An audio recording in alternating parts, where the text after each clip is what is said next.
तुम्हारा जन्म किसी और उद्देश्य से हुआ है, अपने जन्म के उद्देश्य को पहचानो।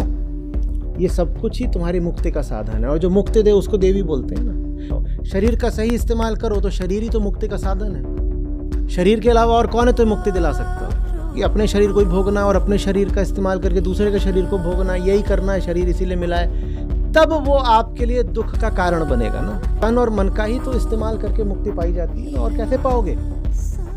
जगत में जो कुछ भी है देवी है। बात बस इतनी है कि प्रकृति में जो कुछ भी है सबको ही तुम देवी स्वरूप मानो। ये जो सब कुछ ही है, ये सब कुछ ही भोग की वस्तु नहीं है, ये सब कुछ ही तुम्हारी मुक्ति का साधन है, और जो मुक्ति दे उसको देवी बोलते हैं ना। कोश कोश में क्या बैठा हुआ है? देवत्व तो बैठा हुआ है। अगर तुम्हें उससे सही रिश्ता बनाना आता है तो तुम्हारे शरीर की एक एक कोशिका ही देवी है, कौशिकी देवी।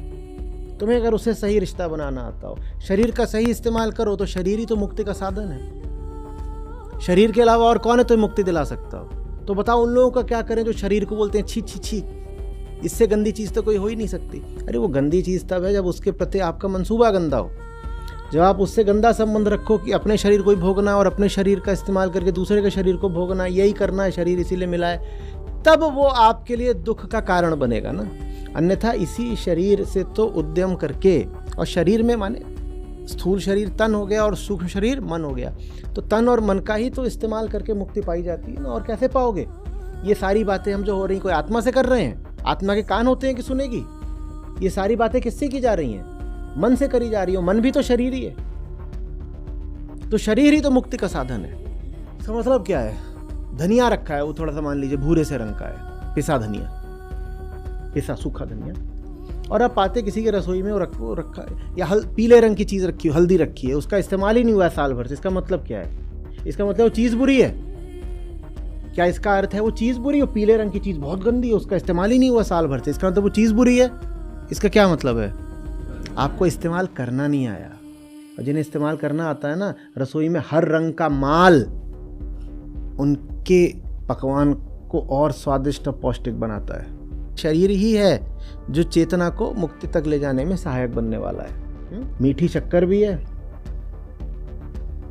और तीखी मिर्च भी है, और जिन्हें इस्तेमाल करना आता है वो हर चीज़ का कर ले आते हैं। कोई चीज़ ऐसी नहीं होती है रसोई में जो स्वास्थ्य के लिए उपयोगी ना हो सके। कोई चीज़ नहीं होती ऐसी। अगर आपको उसका, अब जहर तो होता नहीं वहाँ की बोलोगे जहर, जहर कौन? और जो जानते हैं दुनिया को, वो ये भी जानते हैं कि जहर का भी अगर सही तरीके से, सही जगह पर और सही मात्रा में इस्तेमाल करो तो जहर भी प्राणदायी होता है। ये जो आप एंटी वेनम लगवाते हो क्या होता है? ये एंटी वेनम वेनम ही तो होता है, और क्या होता है? ये जो आपको वैक्सीन लगी थी वो क्या थी? वो वायरस ही था जो वैक्सीन से लग रहा था आपको।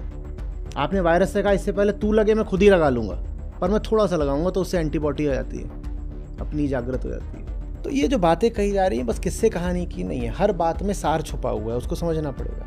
आप गौर से देखिएगा, आपका जो सारा विकास है वो बस प्रकृति को हराने का ही तो प्रयास है। अब जैसे हमने रात में यहाँ पे ये बत्तियाँ जला रखी हैं, ये बात भी प्रकृति विरुद्ध ही है, क्योंकि प्रकृति के अनुसार तो अभी रात है, सो जाओ। लेकिन अगर यहाँ बत्तियाँ जली हुई हैं तो हम मुक्ति का प्रयास कर रहे हैं। हम कह रहे हैं कि प्रकृति से ही हमने ये बिजली पाई है, ठीक है, नेचुरल रिसोर्सेज से ही तो आ रही है, लेकिन इसका इस्तेमाल हम मुक्ति के लिए कर रहे हैं। एक तो ये है, यहाँ पर देवी आशीर्वाद देती हैं, वो सहायक हो जाती है, कहते ठीक मैं हूँ इसलिए कि तुम मुक्ति तक पहुँच सको। प्रकृति वास्तव में प्राणी के लिए बस मुक्ति का अवसर मात्र है। जगत जीव के लिए क्या है? एक संभावना, एक दरवाज़ा। इस पे चाहो तो सर पटक पटक के सर फोड़ दो, और चाहो तो सही कुंजी से उसको, दरवाजे को खोल दो और मुक्ति में प्रवेश कर जाओ। तुम्हारा जन्म किसी और उद्देश्य से हुआ है, अपने जन्म के उद्देश्य को पहचानो।